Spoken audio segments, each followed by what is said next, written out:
LodgeCon TV Episode 6, Tabletop Rivalries, Heroes versus Villains Done Right.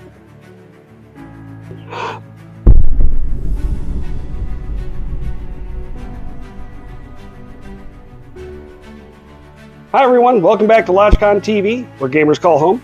I'm your host Patrick, and today we're diving into something that can take your tabletop game from fun to legendary. We're talking about Tabletop Rivalries. Heroes versus villains done right. Not just a random bad guy, and not just a dungeon boss. We're talking about the kind of villain your players love to hate. The kind they remember, the kind they talk about for years to come. Let's build some legends. What makes a villain iconic? First things first, what separates a forgettable monster from an iconic nemesis? Nemesis? Think about villains like Darth Vader, the Joker, and Sauron. They aren't just strong, they represent something.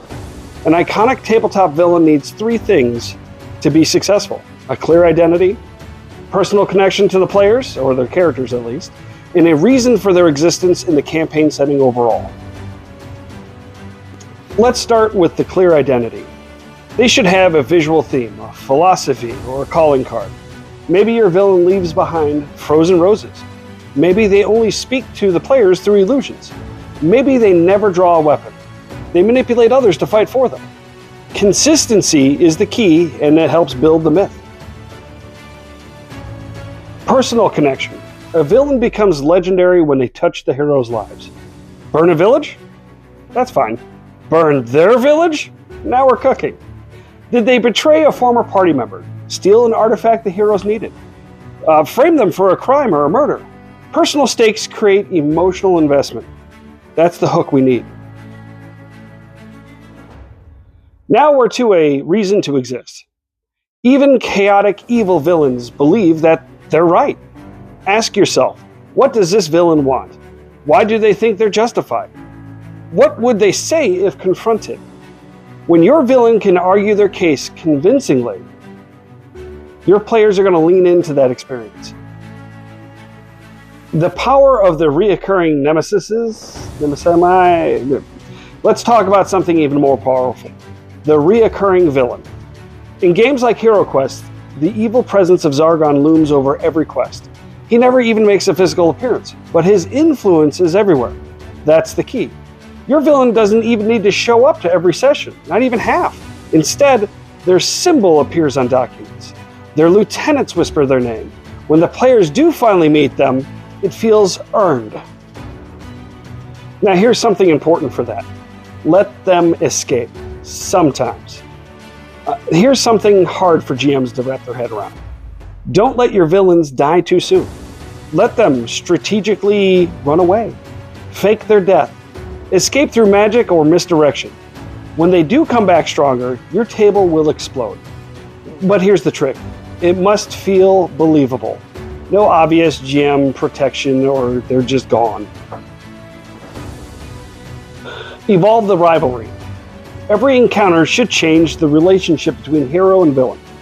The first meeting, the arrogant villain mocks the heroes. The second meeting, maybe he's slightly concerned. Third meeting, there's some personal hatred and the villain may even know your characters' names. And the final showdown is a level of desperation. This growth creates drama and connection to the rest of your campaign. All right, now here's for something slightly different. Heroes versus hero rivalries? Let's spice things up here a bit. Rivalries don't have to be between hero and villain. Sometimes the most compelling tension is the heroes versus NPC heroes. Think about it. A noble paladin versus a morally gray rogue. The reckless barbarian versus the calculating wizard. A healthy rivalry can spark role-playing, create memorable dialogue, raise emotional stakes. But here's the golden rule. Rivalry should create story, not an all-out brawl with hopefully an overall friendly NPC. Although that on its own could be a hook for a campaign setting. Not to mention, the conflict between two supposedly good factions really can cement the realism in your game set. Building your own legendary villain. Let's build one right now. Ask yourself 5 questions. What does my villain want? Who have they already hurt? What is their visual or thematic signature? How are they connected to the party, and what would make defeating them seem satisfying? Maybe your villain was once a fallen hero, is trying to prevent a worse catastrophe, believes that the world would be better off by being reshaped for its own good. Give them depth, give them flaws, give them presence, and most importantly, let them matter. In closing, a great villain turns a campaign into a saga. Your players won't remember every goblin they fought, but they will remember the villain who betrayed them, the rival who outsmarted them, the nemesi who would have stayed down but kept getting back up. It builds tension. It makes it personal. Let that story breathe, and when the final showdown comes, make it legendary. And let's not forget, LodgeCon 2026 is November 6th, 7th, and 8th this year. If you enjoyed this episode, like and subscribe and drop a comment down below. Who was the greatest villain you've ever faced at your table? My favorite villain overall once said, "Asteroids do not concern me, Admiral."